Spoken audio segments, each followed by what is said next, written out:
Gawat, para jaksa ICC kabur dari gedung ICC setelah warning Rusia soal tembakan rudal. Uni Eropa ketar-ketir juga.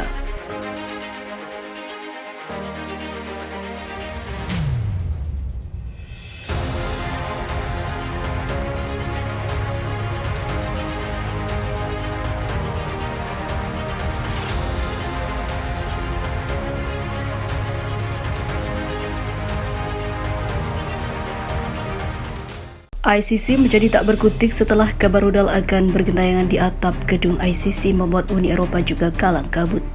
Bahkan diberitakan jika para jaksa ICC dievakuasi ke tempat yang lebih aman dan mengingat Rusia adalah negara yang nekat apabila diusik ketenangannya.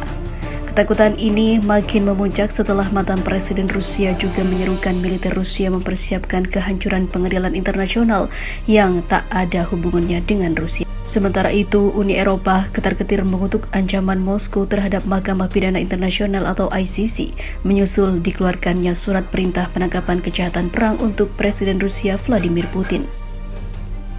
Uni Eropa mengutuk ancaman ilegal oleh perwakilan tinggi Rusia untuk menggunakan kekerasan terhadap pengadilan kriminal internasional dan negara tuan rumah Belanda. Kata Kepala Kebijakan Luar Negeri Uni Eropa Josep Borrell dalam sebuah pernyataannya. Uni Eropa juga menyesalkan tindakan yang diumumkan oleh Rusia terhadap jaksa, penuntut hakim, dan ICC yang terlibat dalam penerbitan surat perintah penangkapan terhadap perwakilan Rusia, ujar Borrell.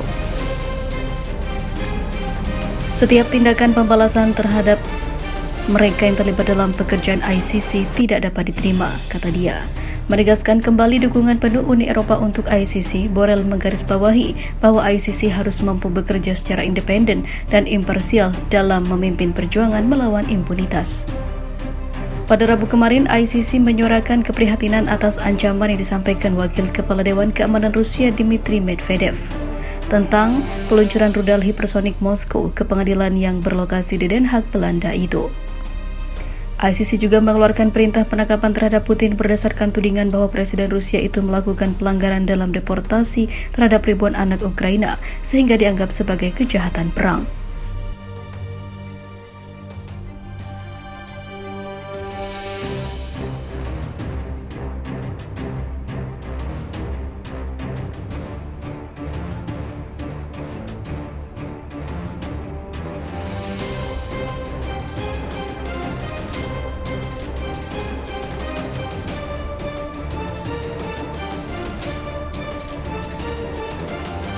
Tidak hanya NATO penyebabnya, motif agama ternyata juga dibalik perang Rusia versus Ukraina.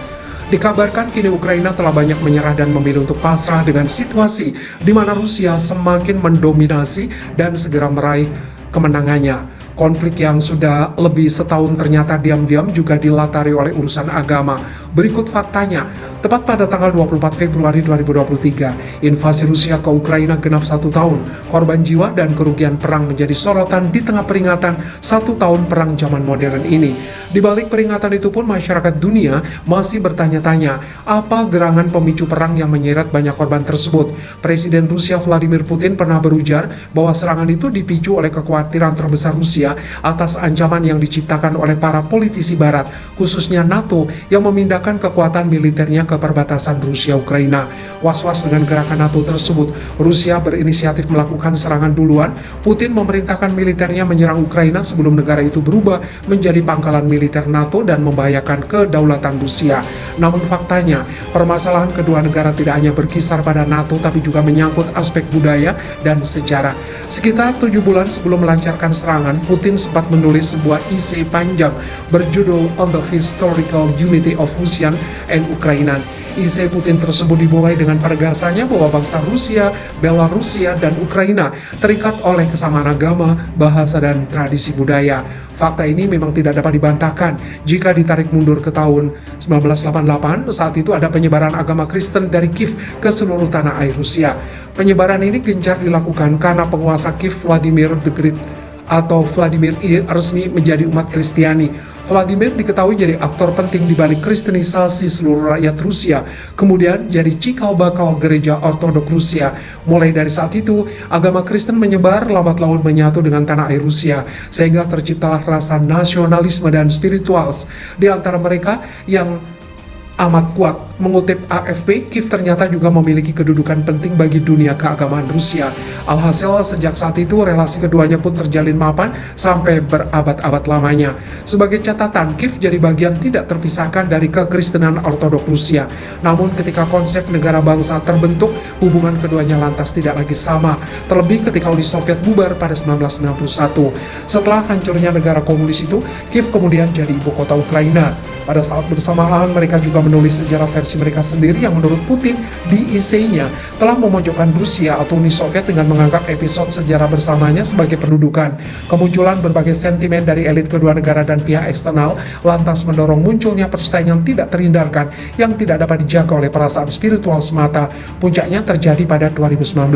Menyikapi hal ini, Gereja Ortodoks Rusia marah menolak klaim kemerdekaan mengutip tulisan Russia's War on Ukraine, The Religious Dimension. Dari sinilah terjadi perpecahan bersejarah dalam keluarga Ortodok yang menjelma lebih dari persoalan spiritual semata. Ukraina dinilai telah menghina nilai tradisi keagamaan Rusia sekaligus melupakan Rusia dalam catatan masa lalu Ukraina.